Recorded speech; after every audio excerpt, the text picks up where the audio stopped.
morning, good afternoon, good evening, wherever you are in the world. It's Dr. Jan Portman with Relationship Matters TV. I hope everyone is having a gorgeous day. Well, we're here in Chicago and it started out gorgeous, but storms have been rolling in. But you know what? I love the storms, actually. I hope it rains and storms tonight because, unlike a lot of people I know, when it's thundering and lightning, I sleep so well. And once you get to be a certain age, sometimes you have a little hard time speaking. That's a, that's all I'm going to say about me. Oh, what happened? I just saw my guest leave. Which, see, she came back into the green room. I guess she just went out to get a little air. But I am so excited. I'm so excited. And I just can't hide it. Anyway, I have this wonderful young lady on today that I want you all to meet. All I'm going to say is when I grow up, I want to be just like her. Let me just show you something quickly about who she is.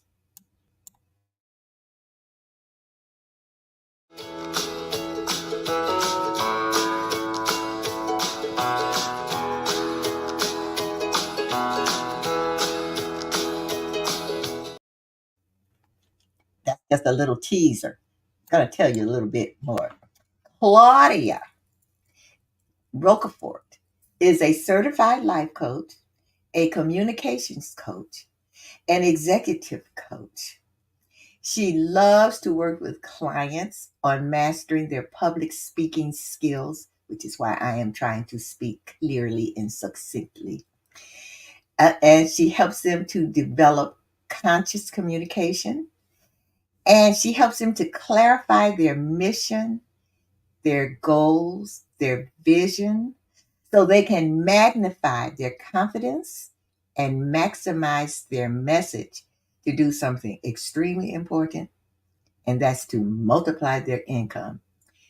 She is also an actor, a dancer, a voiceover coach, and a best selling author.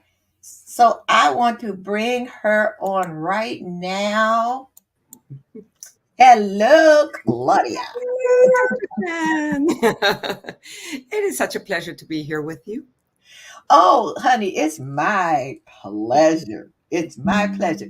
And I am so excited that you are my guest, actually. Thank you. And wait a minute.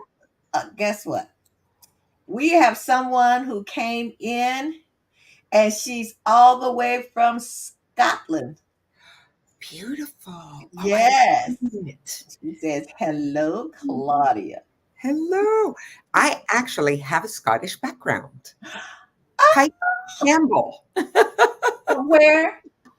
from Scotland. I'm not sure exactly from where. I know that my grandmother's grandparents were Scottish, and last name Pike Campbell. So Oh, I don't think it gets too much more Scottish than that. So I really want to look into my heritage and find out more. yeah. Yeah, it is a small world. You just never, never know. She says, how amazing. I love it. And it's 1 o'clock in the morning there. Oh, So, fabulous. Margaret, I love you. I love you for coming in. But let's get on with Claudia. So now this is what I want to know. And I'm going to start here and then go elsewhere. Sure. You, okay, I see you, and I want people to look for you. I see you in commercials. And I get so excited when I'm like, there's Claudia, there's Claudia, there's Claudia. And I know that you are an actor. What made you pursue a career in acting? Oh my goodness. It's actually pretty existentialistic answer. Um, because growing up, I wanted to be a dancer. And my mom was this tall, blonde, 5'11" Amazon type woman. And she's like, honey, there's not going to be a soul who'll be able to carry you gracefully on a ballet stage, right? You're going to be too tall and you need to have an education and you can't go be a dancer. I'm like, okay, well, if I'm not going to be a dancer, I'm going to be a doctor because I loved children and I loved healing. And my freshman year in college, I had a car accident. Oh, That was very, very tough and really changed the course of my life. And after long recovery, I was in a very existentialistic moment thinking, okay, what do I do? How do I find purpose? What's the meaning of all of it? I started pursuing spiritual searches and speaking to priests and psychologists and psychiatrists and going through the whole process of healing. And I thought, okay, what am I going to do? I don't want to wait 13 years before I can start practicing something I love to be an obstetrician pediatrician. And I took an acting class. And a friend of mine who passed away had just booked a role in a movie. mm. And I thought, my goodness, I need to try this. And it was a way to kind of connect with her and doing it in her honor. And I felt alive again. Dr. Jan, I was on that stage and it made me feel alive again. And it Wow. was like that passion that I had for dancing, that creativity, that I could become somebody else, right? Oh, I could explore all the different facets of myself. And so that's how it came about. And I pursued acting and I was a full-time actress in New York for 17 years. oh my goodness. Oh my goodness. Yeah. So, was there someone else that who influenced you other than, what happened to you? Was there any persons that influenced you? So many actors who are fabulous, who inspired me since I was a child, plus my mother and my grandmother. My mother and my grandmother were born in New York. So I grew up with going to the theater and going to see Broadway shows and going to see off-Broadway shows between musicals. And there was a lot of culture and artistic culture in my family, and that I loved. And so that was my passion. I was thrilled, and I'd see actors. I mean, Meryl Streep, as far as I'm concerned, can become and do anything and anyone she wants to. She's unbelievable. And the capacity to really explore that human empathy and qualities and what makes us tick and why we are the way we are. To me, that was a fascinating search. And I thought, okay, maybe through acting, I can explore all of that in myself. Oh my goodness. Oh, so becoming another person, is that hard? You know, Oh, I well, mean, I hear actors say, I lost myself in that role. And then some of them, after the movie is over, they're still in that role. So it gets into your head and I guess your heart. yeah. It does. And I think there's a lot of different philosophies on acting and ways to do it. There's method acting, and it's really about living the reality of the character to its absolute truth. And that can be incredibly intense. Some people are able to just imagine and become, momentarily the character. Some people live it. So it really depends on the methodology of the person. I think that when my experience is that the roles that I've usually booked, the auditions that I ended up getting, were the ones where I lost myself in the audition, which Oh, is interesting because I forgot what I said. I forgot how I said it. I was just so present in the moment, in the reality that I was expressing or living in the scene. And those are the moments that you say, oh, wow, what did I just say? That was awesome. That was fun. oh, It just felt so powerfully real. oh, wow. Is there a difference in being in a commercial versus being, in a movie or on TV? She's been on TV too, y'all. Yes, definitely, of course. Uh, Fortunately, the commercial world became my bread and butter. That was how I was able to stay and continue to build my craft and learn and get small parts. I haven't quite been able to fulfill my dream in acting because I really wanted to be able to get to a place where I could play um, my dream kind of roles. I mean, I auditioned for Lord of the Rings. I blew the bloody audition, but I Oh, did. But that kind of sci-fi, fantasy, fairies, elemental, uh, good versus evil kind of magical world and realm, that is my dream. And period films. oh, And really? I have an art history degree as well as a theater degree. And I Okay. always wanted to play something like, speaking of Scots, Outlander. Oh my God, it's my dream show. It's so fun and beautiful and brilliant and inspiring in so many ways. And the actors and the writing is phenomenal. So something like that, I haven't had a chance to yet. So, But you will. But you will. I'm sure you will. And oops, let's see. We have another person that wanted to speak to you, yeah. and that's Maxine Walker. She says, "Hi, Claudia," Hi, Maxine. and and she's talking to Maxine, talking to Margaret. Hi, Margaret, you're up late again. Yeah, That's nice. And then Margaret, very vocal tonight. Good for you, Claudia. thank That's wonderful. And you know what? You are going to get that role. As a matter of fact, I'm you. putting it out there. You're going to star in it. You're going to be the star. Okay. Amen. Oh my goodness. Okay. So now people are texting me. Okay. That's Oh, okay. As an actor, this is a question. mhm. As an actor, you are given the script to follow, but how often are you able to go off script? Mm. And do you? Sometimes. And that really depends on the writers and the director. There are directors that are very strict and need to stick to the script specifically. And then there are those who surprise you and actors who've been in the industry for years. I had the opportunity to work with somebody who was phenomenal. And he started ad-libbing in the middle of the scene, and it totally took me aback. But then I realized, okay, time to jump in and continue. And it was so much fun. And at the end of the day, I've had a couple of times when that happened, and those were the scenes that got chosen because they were the most organic and natural and fun. And it does make a difference. So I always tend to ask if at all possible or if appropriate, either the other performers or ask the director once they have what they want in the can, kind of.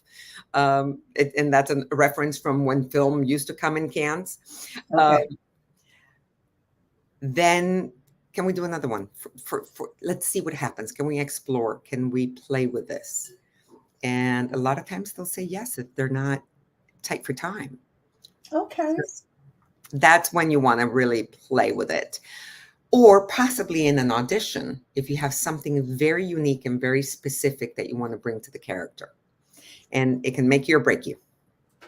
Mm, Yeah. mm. Yeah. You know, you're living my life, and I want to tell you why. When Please. I wanted to be a ballet dancer, and my mother told me the same thing. I was 5'9", Yeah. and What same height? and I weighed when I weighed 97 pounds, and my mother told me, Janice, I don't think you can really be. Well, at that time, I said I wanted to be a ballerina. And Yes. she said, I don't know that you could, you'd be able to do that. Maybe you should take piano lessons instead. Which, of course, I did, and I'm glad that I did. But I really wanted to be a ballerina. Mhm. And the other day, I was at a Toastmasters meeting and I was telling everybody how I wanted to be an actor. And so, but you're living my Love life. it. I love it. I love it. And we're the same height, you and I. Oh, really? Yeah. All right. Because I met Claudia at a networking event. Well, and I would say it's called Women's Prosperity Network. And you women out there, you should look it up and join. But anyway, so that's how I met Claudia, and I just loved her personality and just love what she's doing. But this last question I want to ask you, then we're going to go on to second Mhm. something else. What are the biggest challenges in being in that entertainment Mm. industry? I think, the industry has changed so much over the last 30 years. I started back in 92. And so I've been at it for a while. Uh, Okay. I think then the hardest thing was there were minimal roles for somebody like me. So, and for a lot of people in the industry, meaning anybody of a different race or color, of foreign background, with an accent, Latino, African American, foreign, French, Italian, whatever it was, right? The main roles were rarely given to minorities. So I worked, because I was born in South America, I worked on getting rid of my accent. Oh, And I look, my dad's from Spain, and I tend to have more of a Mediterranean look than I've got the Latin flavor for sure. okay. and, Okay. and I've got the American mentality from my New York mom. But she also lived in Venezuela. And so I think it was tough and challenging to figure out where I fit in. Okay. That was hard. And the Okay. stereotypes of the world, of the Latino world at the time were, I wasn't dark enough, I wasn't light enough, I wasn't this enough or that enough. Okay. Didn't look Puerto Rican or Mexican. And that Oh, was the majority of the parts that were available at the time. So it was easier for me to kind of say, okay, forget that part of my heritage and just be my New Yorker self. oh, wow. Rid of my accent and worked with one of the top speech coaches uh, to do that Okay. so that I could book parts. Isn't that something? And now, It's the uh, opposite. yeah, right. Now it's the opposite. Mhm. Yeah. Yeah. So you can speak in your Spanish accent. As a matter of fact, the way things are now, you probably get more roles. And ironically, I forget to put it on sometimes. They'll ask for a Latina role, and I'm like, I forget. I tend to have Right. more of a New York accent now than a Hispanic accent, and Right. so it's I'm in that limbo sometimes of not Hispanic enough or not New York enough or not American enough, or there's something international about her, but we can't pin it. So it's interesting. I think that was definitely one of the most challenging things. And getting into the industry, there was always the fear of the casting couch, that old idea. So I made the mistake of not really socializing tremendously, not going to all the parties, not hanging out with all the producers because I was afraid. And I thought, okay, I don't want to end up in that situation. I want to be able to be taken seriously for my acting. And it's like, okay. Now I realize if anybody was going to hire two talented actors and they know one and they don't know the other, who are they going to hire? Right? They Yeah. will probably hire the one they know, which is why people network and why people build relationships. And it took me years to get that. Yeah. But I can understand because we've all heard about Yeah, casting couch. And Maxine says, I've heard of this before.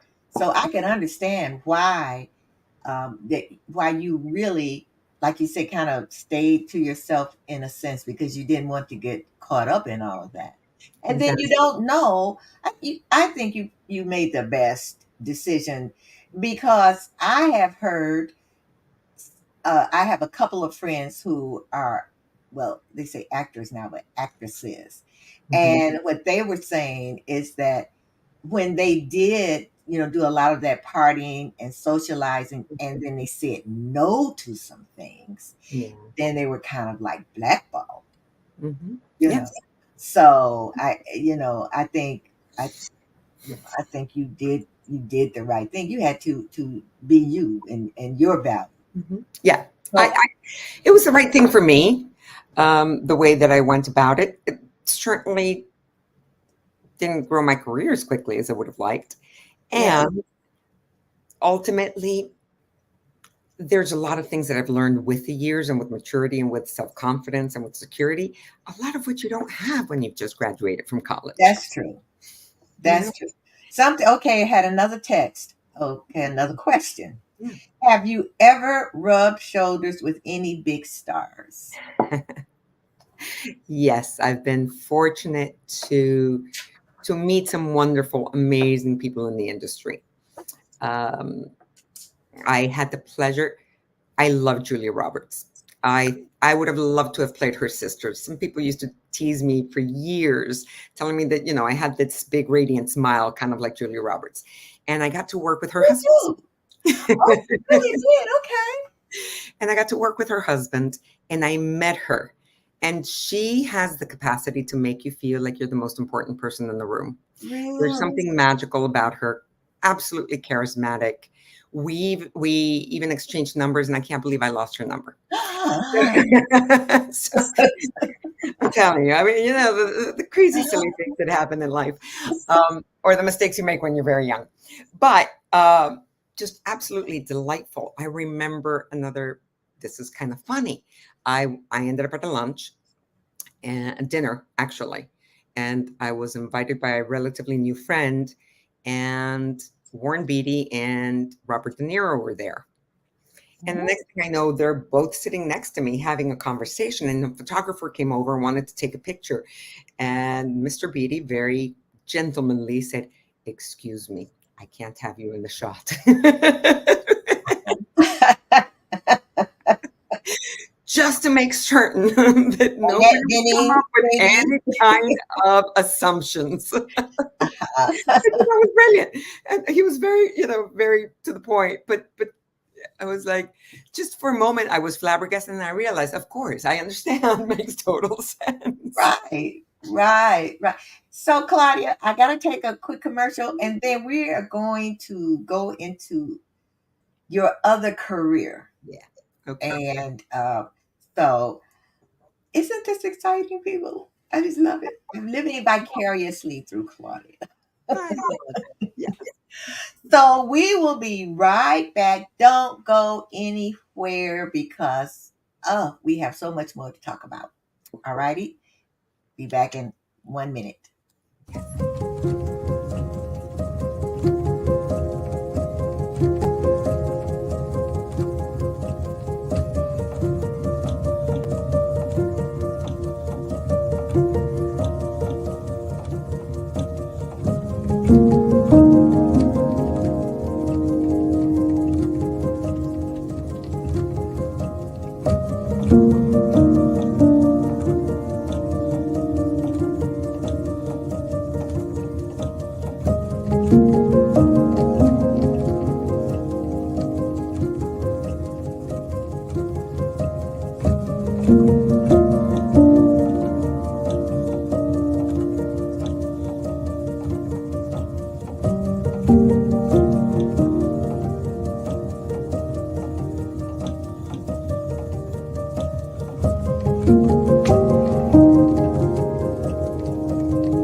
5 years ago, the Power of We Symposium was created to provide a platform for kids from all sectors where they could have a safe and comfortable environment in which to share both their joys and concerns. The Power of We Symposium is proud to have served over 250 kids throughout Romania when we took our mission global back in May of 2023. Now, 2 teams of amazing volunteers from both the U.S. and Romania embarked on an 8-day Legacy of Hope tour, bringing encouragement and hope to not only the kids of Romania, but also the adults who support them, and also to over 100 kids here in the U.S. who contributed handwritten letters of hope to our Romania mission of 2023. Now, this year, we are proud to provide this opportunity yet again in October, and we are super excited to up our game. New venue, 750 kids this time, and we want to see you there. We are looking forward to meeting you in person at this year's event, which promises, as always, incredible speakers, amazing content, and of course, some of the greatest kids on the planet. So, mark your calendars for October 24th, and we'll see you here in Chicagoland for the Power of We Symposium 2024. This year's theme is Always Together, Never Alone. Tickets are available now on Eventbrite or at powerofwesymposium.com.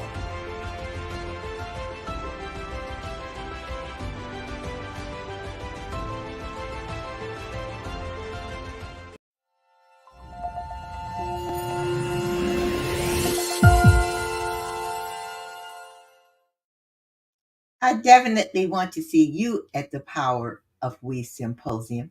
I will be doing the welcoming address to all of those kids. So I really want to see if you're in the Chicagoland area, fly in or fly in.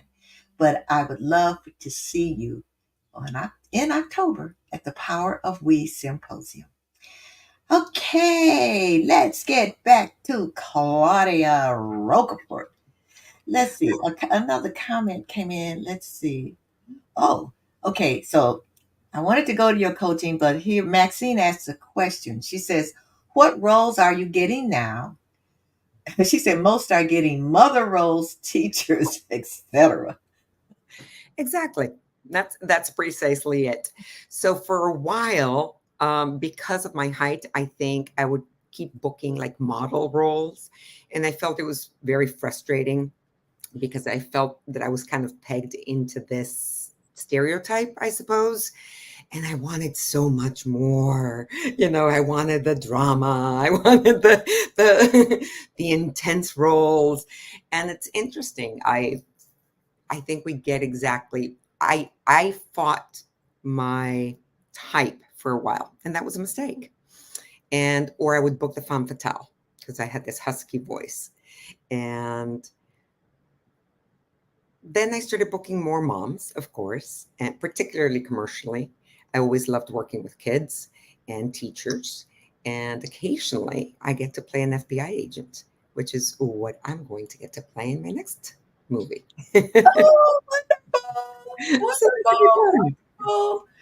Oh, so you got the part. Oh, that's wonderful, Claudia. Thank you. Congratulations. Thank Oh, you. Thank you. we Thank you. have to let us It's a little part, but know. it keeps me working and it keeps me in the industry, and I love it. Oh my God, that's wonderful. That's wonderful. Oh, Thank yeah, you. well, when the movie comes out, you have to let us know so we can watch for you. Thank you. Yes, yes, yes. So now you're in the entertainment industry, you're an actor, you're a dancer. What made you decide? To me, it's like a total switch. What made you decide to become a coach, a life coach? You are a life coach, a communication coach, an executive coach. What made you decide to do that? So I think, Dr. Jan, I have had some serious life challenges, I guess. And each one of those has prompted me to kind of dive deeper into something that would, I think, get me closer and closer to life purpose, to feeling very much on purpose. And I felt for years that acting was the ultimate dream. And I still love it. But I think I lost my brother on September 11th. Oh, I'm sorry to hear I was that. in New York at the time. And so it was a very challenging time. So again, that grief, like the accident I had when I was 18, threw me into a turmoil of emotions and pretty existentialistic ride for a while. I searched for a lot of self-help. I looked and delved into psychology and religion and all kinds of tools that would help me process this information and get through it. And it's pretty amazing how New York came together and how friends came together and how even clients gave me time and postponed shoots so that I could be a part of their commercial or their campaign because they had hired me and they knew what I was going through. So it was really spectacular to feel that kind of support. And by the same token, I was in despair. The grief was powerful and intense. And I wanted to understand. It felt like I needed more meaning. I needed more meaning in my life. And yes, I was very grateful to be a full-time working commercial actress, but I missed the gusto. I missed the heart and soul on some level.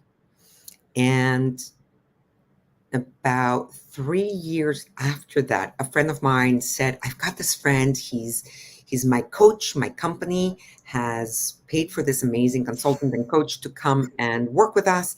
And there's something about him. I think you'd really like him. And he lost his only son. Mm. And you can just imagine my heart just poured out to him. And I said, absolutely, I'd love to meet him. Well, he became my mentor. We became incredible friends. He taught me his method. He was a communication consultant and executive coach and said to me, Claudia, I think you're an innate teacher and I think you would love this.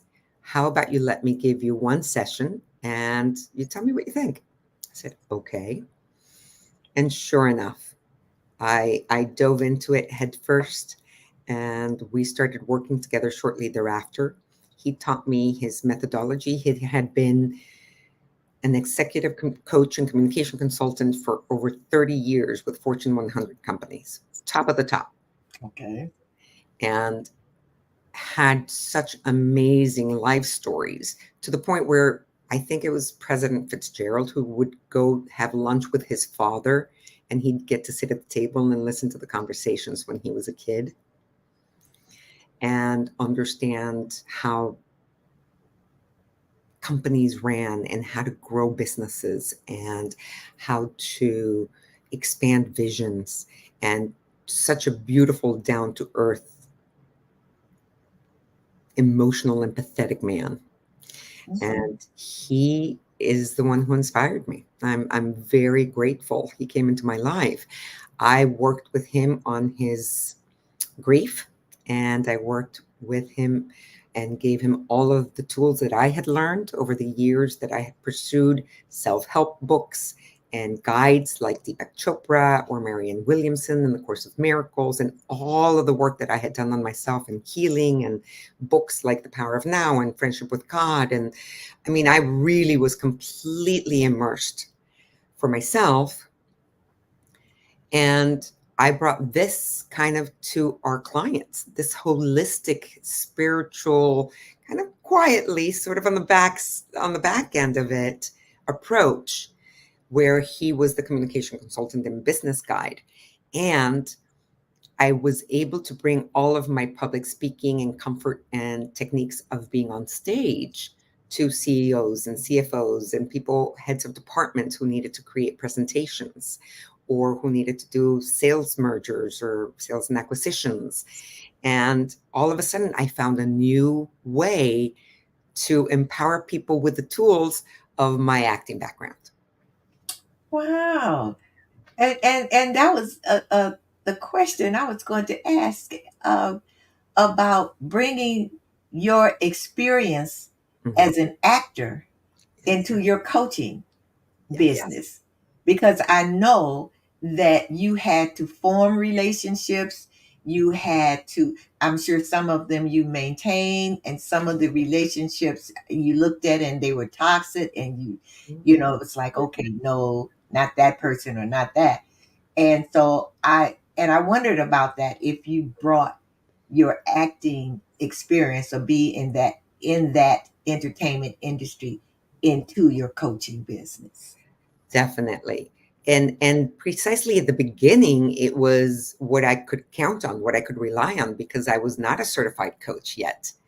And then after the recession, and we lost most of our clients during the recession, there were very few companies who could afford to keep consultants or coaches, particularly high-end ones. And all of a sudden, I was jobless and had to start from zero. I went from a six-figure income to being a single mom with a baby and no way to find a job. And it was really challenging. And the commercial work was fewer and farther between. And I had moved to Miami so that Alex could grow up with his family, his father's side of the family as well. So it was a bumpy ride. And what I could bank on was that communication consulting, that acting background, and continued doing the commercial acting. It didn't dawn on me until a few years afterwards. I went through real estate and staging and interior design and looking for jobs all over the place and selling television advertising and all kinds of different things to find my way here, until I said, wait a second, I loved coaching and I felt that I could provide serious value. Let me get certified. Let me get the credentials. Let me feel that I've got this under my belt. And so I did that. I pursued it. I got my credentials. And then when COVID hit, I found myself again without a job, coaching via Zoom, which was the only way to really be able to get out and continue. And I ended up doing 2 certifications. So I did approximately 350 hours of coaching and helping other coaches become coaches. And Okay. I said, okay, this is really what I love. And how I started to integrate the acting with it is empowering entrepreneurs, and particularly female entrepreneurs, women, to own their voice, own their message, right? Be able to shift from either their previous jobs in corporate or workforce into a vision and a mission and build their own businesses, or empower them to, with tools, to feel confident to bring out their message. So much of our world now, especially since the pandemic, happens on screen. This screen, every screen, right? Zoom and TikToks and Facebook Lives and Instagram videos. So many people are providing content, and now getting to speak publicly comfortably is essential for your success. Very true. Yeah. Very true. So, how do you get women, especially there are a lot of women who are in corporate America that want to leave and they have a vision, Yeah, but they have that imposter syndrome. exactly. How do you get them out of there? Because you know what, and I'm asking that Mhm. because sometimes I suffer from that. You I'm Oh yeah, I so think happy that you said raise your ditto. hand. Me too. Oh my goodness. How do you get women, to just say, you know what? What's that Beyonce song? You must don't know about me. How do you get women in your coaching to overcome that imposter syndrome?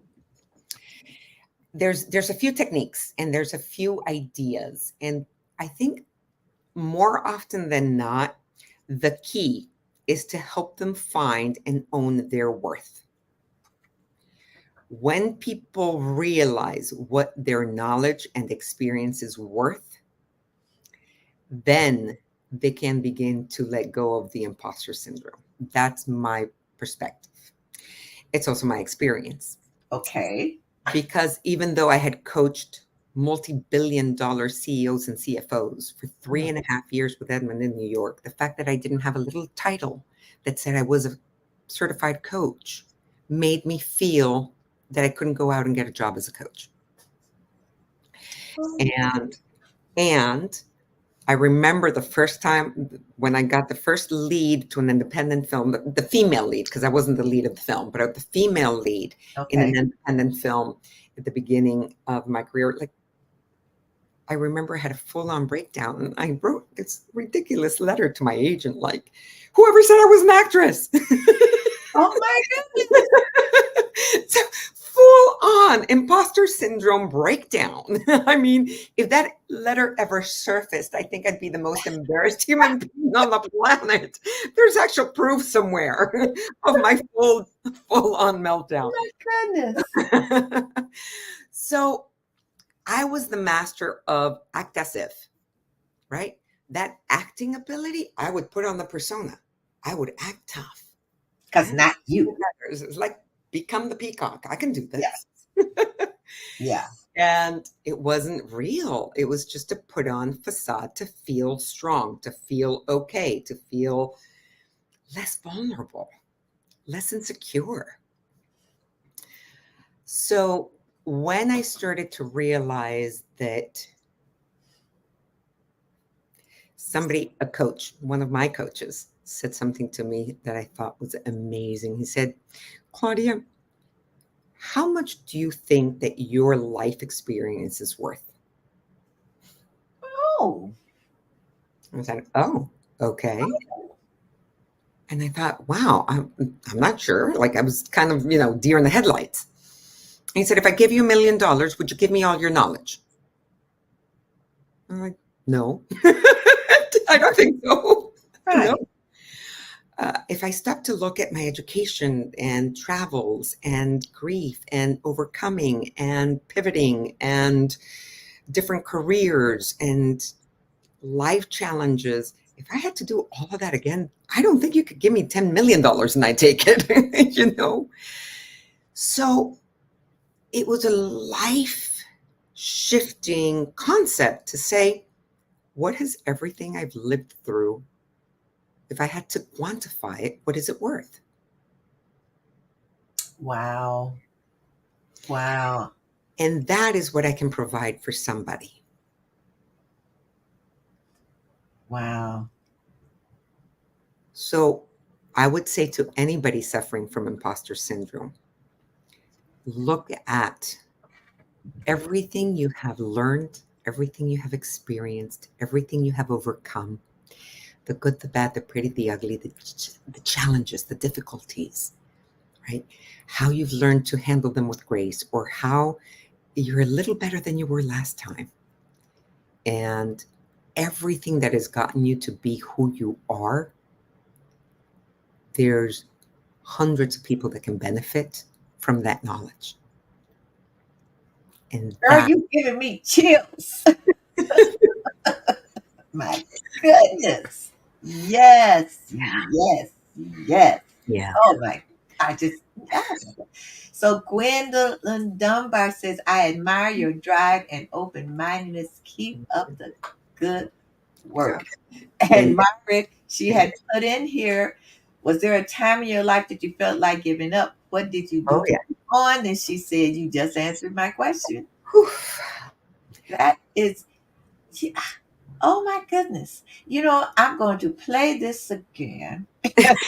And I'm going to write that, type it up in huge letters and put it right up here above me. Yeah. Oh my God, Claudia. I was, this is not something I think I've ever mentioned publicly.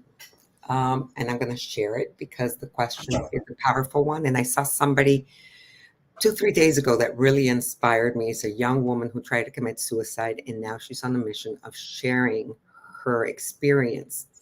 She's in her 20s, in a wheelchair, and speaking up against and really helping young girls, particularly teenagers, to ask for help and ask for support if they ever feel that way. I felt that way several times in my life. And I was very young. I was 18 when the accident happened. I was driving and my best friend passed away. my Oh, childhood friend. good. I'm sorry. And I don't talk about this publicly. It's probably the second time I ever have. I'm starting to tell that story because it's a very tough story. And but it's also what I think has gotten me to the place where I'm at, where I want it to be of service to others, where I don't talk about it out of any other reason than you can survive, you can overcome, you can find meaning and purpose in your life again. And there's nothing worth taking your life over. And oh my And I goodness. certainly was there. And it was through help and looking for a psychiatrist who, thank God, became my lifeline. The spiritual search and my spiritual readings and my spiritual beliefs that eventually became my lifeline. And family, friends, the family you choose, the friends who become your sisters and brothers, the people who will hold you up and will be there for the good and the bad. Those are the ones that you rely on. And I was ashamed and I didn't know how to talk about it at the time. Now I want to really raise a voice to say there are ways, and I'm here to support anybody who ever needs to and is ever in that process of grief or self-doubt or feels depression. Many times it's as simple as a chemical imbalance. Sometimes there are things that are happening in your life, but a chemical imbalance will get you to that point of depression where you don't think that, and it's less that people want to end their lives and it's more that they want to end the pain. Yeah. And there's so many there's research out in that Yes. there's so many young women Exactly. who, the suicide rate has climbed so. And, the work that you're doing, and even for, mature women, Mm-hmm. they Yeah. can get to that Oh point, yeah. they can, Oh, one of the worst moments of depression for me was when my hormones started to change. So it's daunting and it can take you by surprise. And we should not be ashamed to say, I need help. yes. And you know what, I need, Claudia, yeah. that's something in my culture is hard for people to do.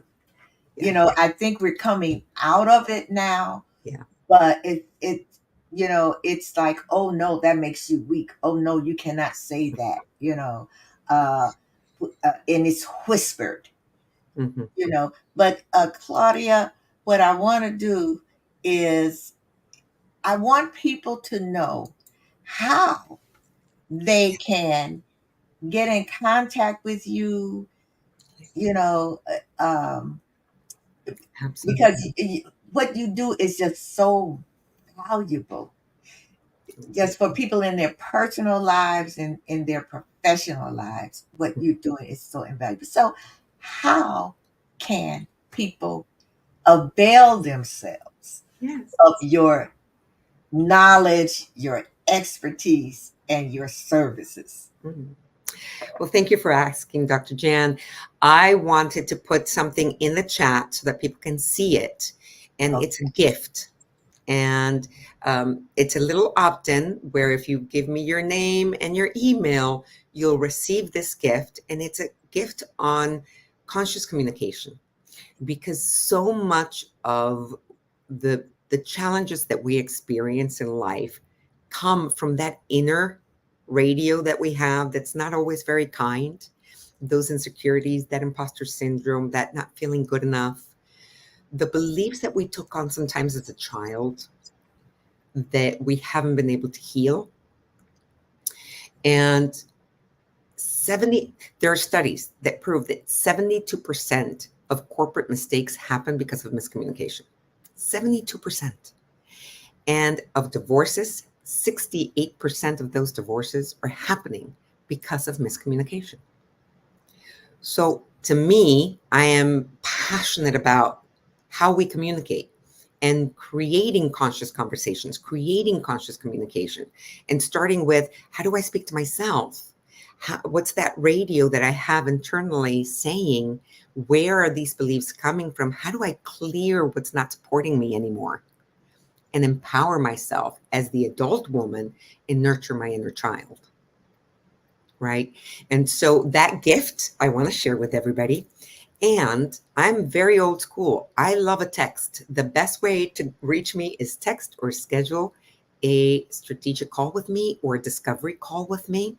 So you can find me at calendly.com/Claudia Rocafort, and you can book that with me, or text my work number, which is 786-876-8004. And we can find a time that works and talk about, I will give you, consultation, and we can determine whether we're a right fit to work together, whether it's business, whether it's personal, or whether it's holistic, and all of the above. Oh my goodness gracious, I need to work with you. I love that. And you're so right. I was reading your gift, and I thought, oh wait, I'm gonna put it back up there. Uh Now people, you could see it, right? I can see it in the chat that we started. But I mean, when I put the gift up there, Uh-huh. can you see it? I can't see it on the screen in terms of like Okay. on the stream, but I Yeah, can I put see it it on on the chat. the screen. How I does put that it in work? the chat. Yeah, but Okay. what I will do, let me see. So I have a comment if somebody says, oh, Margaret says, I will be reaching out most certainly. Love it, Margaret. I look forward to it.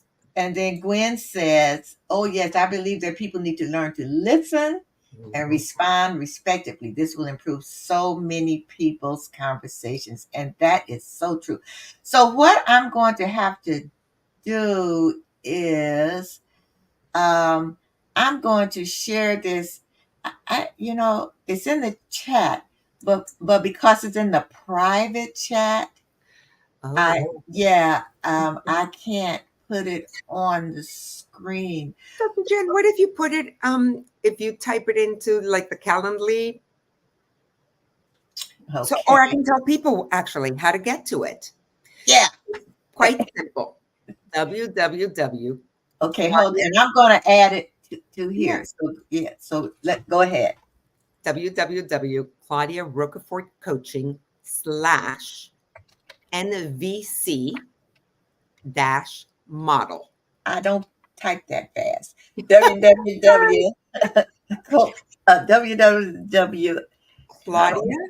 Claudia Rocafort coaching slash. Coaching.com. Sorry. Oh, ClaudiaRocafortCoaching.com. So my website .com /NVC slash C -model. dash model. And that stands for the nonviolent communication model, which was a model developed that is brilliant and that is the easiest way I've found so far to shift the conversation, particularly in relationships, Okay. to be able to, we're not taught how to really listen True. and how to really communicate. More often when we're in any kind of conflict, we're already thinking what we're going to say before we really listen and try to put ourselves in the shoes of the person who's sharing what We they're feeling listen to or what they're respond. believing, Yes. right? Yes. And because I came from a household where that was very prevalent, this has been a very passionate mission for me to really listen to that inner dialogue, that imposter syndrome, that feeling worthy, that finding purpose in my life, and dealing with letting go of all the grief and all of the things that made me feel not good enough. So I'm on a mission to shift that for people, and to shift that, if at all possible, in companies. I mean, conscious leadership. There's so much that can be done in schools. There's so much that can be done to empower women. So this is my passion and my mission. And I want women to feel empowered with tools that they can use practically. And the nonviolent communication model is one of those where you simply speak about what you observe without blaming. So we tend to blame, we tend to justify, or we tend to fall victim of communication. In this model, we want to cut that. And it takes a lot of practice and understanding how we fall into those patterns. But to make it very simple, it gives you a model of how to follow, say what's happened, how you feel, and ask for a request without attachment and expectation, without blame. Wonderful. Claudia, you're doing such wonderful work. I want to give you my heart, celebrating you because you make a difference. Oh, Thank you so much for just giving us so much value. And you have been so inspirational and motivational to me. thank you. Thank you for You having once a week. Wow. I've been wanting to have this conversation with you for a long time, so I'm thrilled to be here. Thank you for Thank you for me. so much, Claudia. I really appreciate you being a guest. And um, I just want you to continue to be a blessing to people. Mm. And I will see you Monday. Yes. At the Women's Prosperity Network.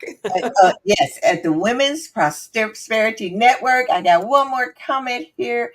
And Claudia says, thank you so much. No, Margaret says, thank you so much, Claudia and Dr. Janice. And thank you, Margaret. Go to bed. Yes. Get some rest. All right. Thank you so much again, Claudia. Have a wonderful rest of your evening or day or morning, everyone. Thank you so much, Dr. Janice.